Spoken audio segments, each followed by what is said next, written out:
Hello, everyone, and welcome to English for Today podcast. I'm Lisa. And I'm John. We are so glad you are here with us today. In every episode, John and I sit down and have a real, natural conversation in English about topics that matter in everyday life. As we talk, you practice your listening. You hear real English, not textbook English, just the way people actually speak. Today's topic affects every single person on this planet, no matter where you live or what you do. We are talking about personal finance, how to manage your money, build better habits, and feel less stressed about your financial life. A lot of people find this topic a little uncomfortable. Money can feel like a very private subject. That is so true. But today, we are going to make it simple, friendly, and very practical. Let's get into it. Lisa, can I ask you something a little personal? Of course, that is literally what we do here. Go ahead, John. Did anyone ever teach you about money when you were growing up? At school or at home? Honestly, not really. I think I learned most of what I know about money the hard way, by making mistakes. Same here. I remember getting my very first job and having absolutely no idea what to do with my paycheck. I would just spend it on whatever I wanted, and by the end of the month I would wonder, where did it all go? Oh, I think so many people can relate to that feeling. You look at your bank account and think, it is only the 20th and I am already broke. Exactly. And that situation actually has a name. It is called living paycheck to paycheck. Living paycheck to paycheck means you spend all the money you earn before your next paycheck arrives. There is nothing left over, no savings, no cushion, just spending everything as soon as it comes in. And it is an incredibly common situation. A lot of people, even people with good salaries, live this way. Right, because earning more money does not automatically make you better with money. The habits matter more than the income. That is such an important point. So, John, what changed for you? How did you stop living that way? The first big change was just starting to track my spending. I began writing down every single thing I spent money on. Coffee, lunch, transport, subscriptions, everything. That sounds simple, but I imagine it is really eye-opening. It is, because when you see your spending written down in front of you, you start to notice patterns you never noticed before. I realized I was spending a shocking amount of money on eating out at restaurants. And once you saw that, what did you do? I decided to cut back on eating out. Not completely, I still treated myself sometimes, but I became much more intentional about it. Let's pause on that word for a second. Intentional. When you are intentional about something, it means you do it on purpose, with a clear reason and a clear goal. The opposite is mindless spending, buying things out of habit without thinking. Being intentional means every choice you make it deliberately. Exactly. And once I cut back on some things, I had extra money left at the end of the month, so I started to set aside a small amount for savings every month. And that phrase, set aside, is so important. To set aside money means to separate it from the rest of your money and save it for a specific purpose. For example, you might set aside $50 every month for an emergency fund. You are keeping it safe and separate. And the key is to set aside money before you spend on anything else. Financial advisors call this paying yourself first. Paying yourself first. I love that idea. You treat savings like a bill you have to pay, except the bill goes to your future self. That is a great way to think about it.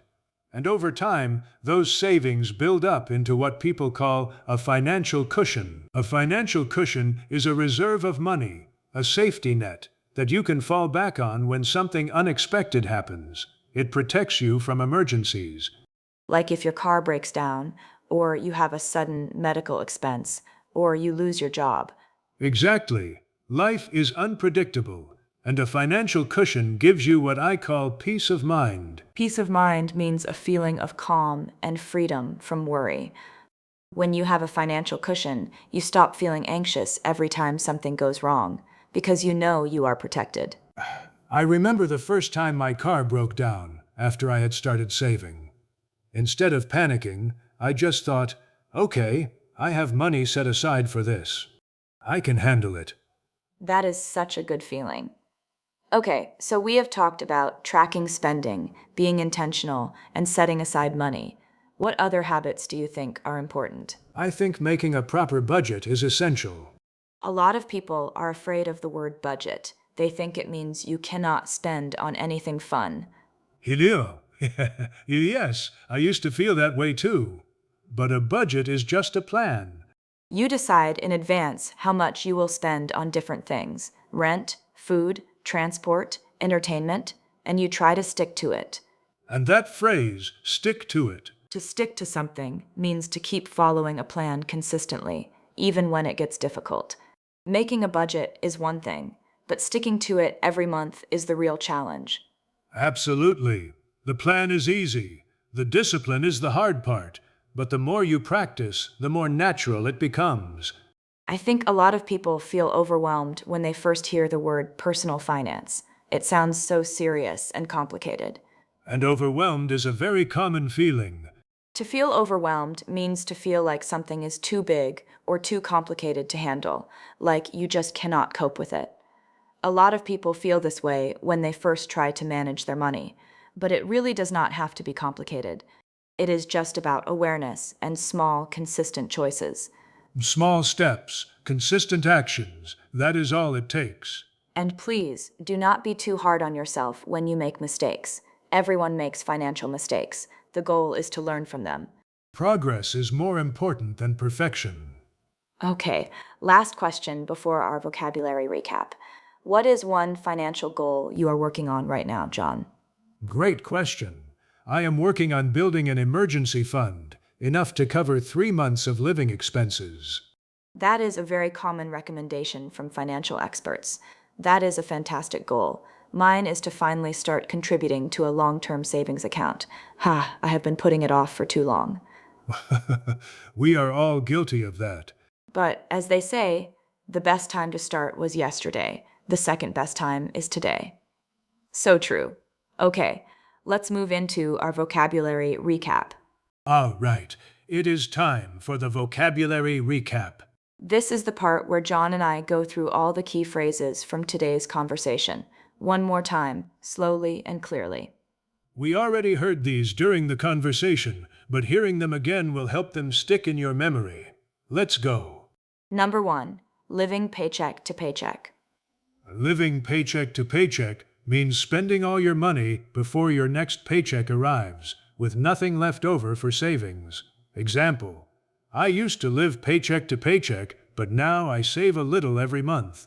Number 2, track your spending. To track your spending means to record and monitor where your money goes, every purchase, every bill, every small expense. Example: I started tracking my spending and discovered I was wasting money on things I didn't even enjoy. Number 3, intentional. Intentional means doing something on purpose, with a clear reason, not by accident or out of habit. Example: I try to be intentional about every purchase I make. Number 4, cut back on. To cut back on something means to reduce how much you do it or spend on it. Example: I cut back on eating out and saved an extra $100 every month. Number 5, set aside. To set aside money means to separate it and save it for a specific purpose. Example: every month I set aside $200 for my emergency fund. Number 6, paying yourself first. Paying yourself first means saving money before spending on anything else, treating savings like your most important bill. Example: I pay myself first by moving money into savings the moment I get paid. Number 7, financial cushion. A financial cushion is a reserve of money that protects you when something unexpected happens. Example: thanks to my financial cushion, I was not stressed when my car broke down. Number 8, peace of mind. Peace of mind means a feeling of calm and freedom from worry. Example: having savings gives me peace of mind. I know I can handle whatever life throws at me. Number 9, make a budget. To make a budget means to create a plan for how you will spend and save your money each month. Example: once I made a budget, I stopped wondering where all my money went. Number 10, stick to it. To stick to something means to keep following a plan consistently, even when it is difficult. Example: making a budget is easy. The challenge is sticking to it every single month. And number 11, overwhelmed. To feel overwhelmed means to feel like something is too big or too complicated to handle. Example: I used to feel overwhelmed by personal finance, but now I just take it one step at a time. 11 powerful phrases. Great work for listening all the way through today. And that is a wrap for episode 1 of English for Today podcast. Thank you so much for spending this time with us.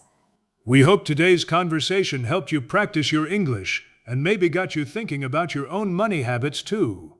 Here is your challenge for today. Write in the comments, which vocabulary phrase from today was new for you?